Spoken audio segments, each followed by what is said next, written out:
Hey, good morning, pedal students. I'm sorry I'm not able to be there today.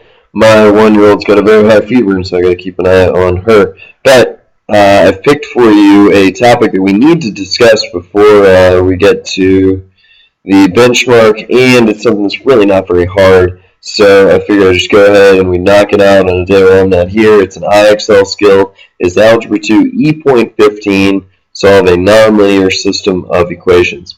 So this is just like system of equations from first semester, except I'm not going to make you do it the two more challenging ways. We're not going to have to do substitution or elimination. We are just going to stick with graphing. So we're going to let the calculator do almost all the work on this.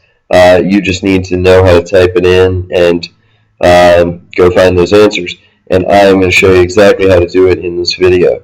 So just keep an eye on both the calculator and exactly what I'm clicking on, and the equations we're seeing here. All I'm going to do is start by just typing in each equation. The first one up top is going to go in y1. The second one is going to go in y2. You can tell that one of them is a quadratic, that second one. So that's the reason you're seeing two solutions. Oh, make sure you get an x in there, minus 43x. Minus 11.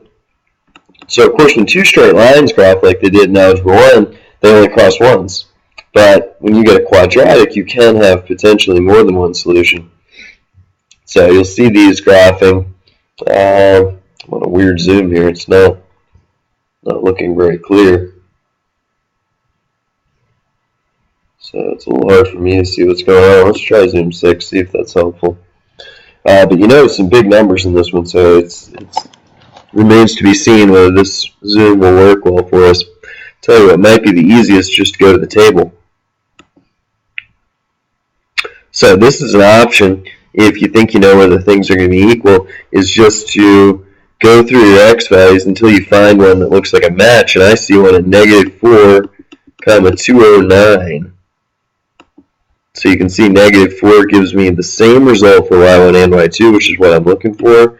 So -4, 209 is one of my results. Looking back, let's go down a little more, see if we see anything else that looks equal. Scrolling down just a little bit more, it looks like 4 also equal. So 4, 135. And this is one of the easiest ways to do this. Make that -135. So you want to make sure you give the x value from the x column, obviously, and then whichever y value it is that's showing up both times, and you want to get it typed in exactly as it is here. So sure enough, that one's correct. Here's another problem, again giving me two solutions. So let's type it in. We got 4x squared minus 34x plus 15. And down here on the second one, -34x plus 19. And then I just got to go through and delete all this other stuff. So you make sure it's graphed exactly as it says on both equations. This appears to be, so I'm going to graph it, see what I see. Sometimes you won't see everything you need to see in zoom 6. I see that first quadratic pretty nicely. This looks like they're kind of right on top of each other. I'm suspecting there's a solution somewhere near x equals 1. Let's take a look at the table and see. Oh, sure enough, I see one that x equals 1. I also see one that x equals -1. So if you take a look, those both give you matching results. So 53, 53 for -1.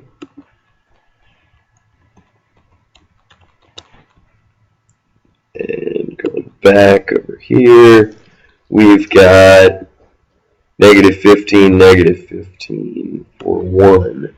That's 1, -15.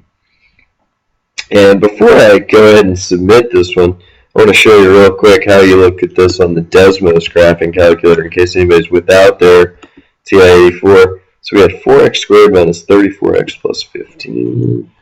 4x squared minus 34x plus 15. We type it in. Then negative 34x plus 19.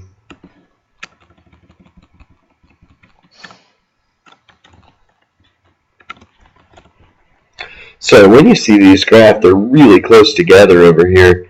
So you're trying to figure out exactly where that spot is that they cross. And the Desmos is actually kind of giving me that, I think. Where was it? There it is. Negative 1, comma 53. I had to kind of click around there a couple of times. But you see it, sure enough, it wants to mark that spot for you. There it is. Negative 153. And if you drag it over a bit, you can find that other value. And these are so close together that they're almost hard to see. But you can get them if you search. Again, the Desmos was trying to give it to me. There it is, 1, negative 15. So if you can find that spot where they're crossing, you click there, it's going to kind of come right up for you. So you can see it on either one. I actually kind of like the graphing calculator a little bit better for this. One other thing you can do when you're looking at the graphing calculator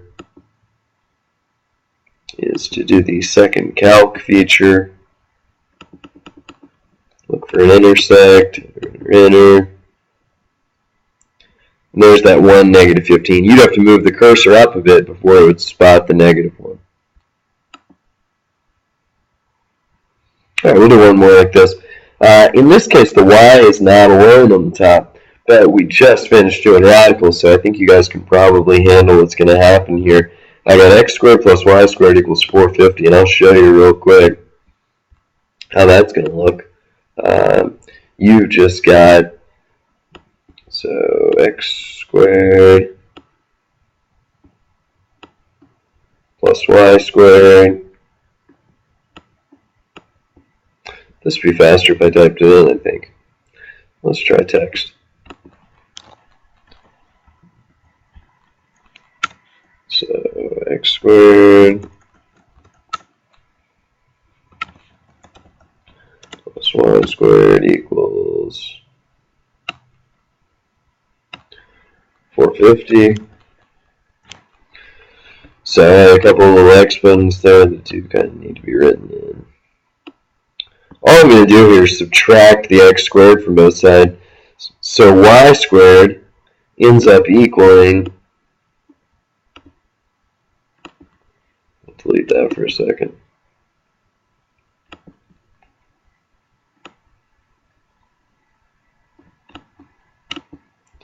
So my y squared ends up equaling 450 minus x squared. Of course, don't forget you got those little exponents on there. They're not convenient for me to type, but they're still there nonetheless. If you want to get down to just plain y, you would have to do y equals, and then you'd have to do a plus minus the square root of 450 minus x squared. So this is definitely the trickiest thing you would have to do, and here's how you can type that into the calculator.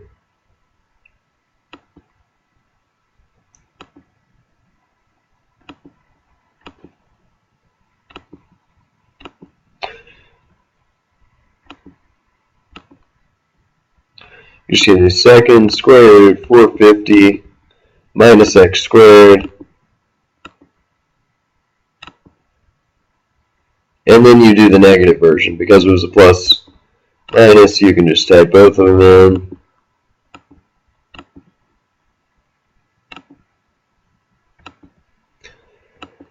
And then, of course, so I do the other equation too.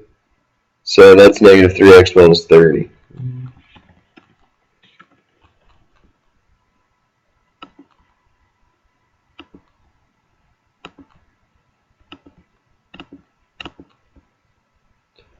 So when you graph them,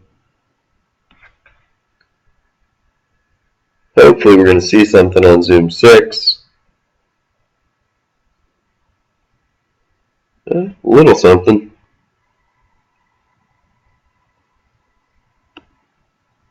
By the way, x squared plus y squared equals 450. That's actually a circle equation.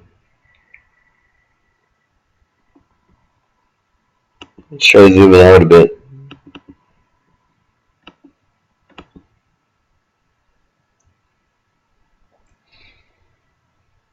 So there you see your circle. It doesn't look like a perfect circle because of the way that the zoom is, but it is a circle. Here's the solution. I'm pointing at it right here, and here's another one down here. A couple of ways we could do this. We could calculate the intersects.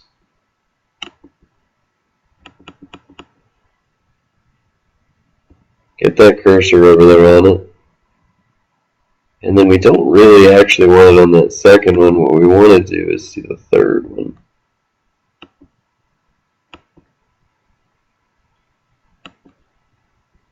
Yeah, we need the straight line intersecting with the circle.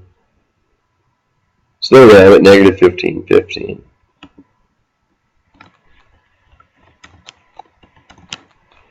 And then you could go back to the calculator.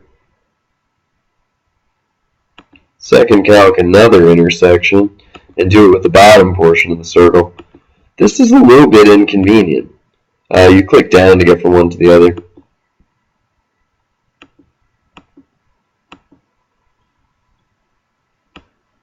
Okay, now I'm on the line. But it does work. Negative 3, negative 21 would be the one for that. Let me show you real quickly how you could do this on Desmos. It's actually a lot more convenient. X squared plus y squared equals 450 can be typed in directly on Desmos. You don't have to get the y line.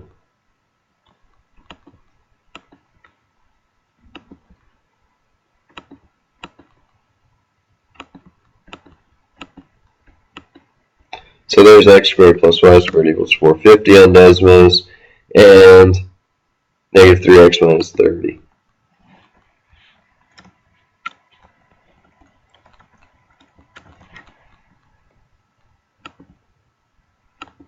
So if we zoom out a little bit, we see a circle with two intersection points, negative 3, negative 21, and negative 15, positive 15.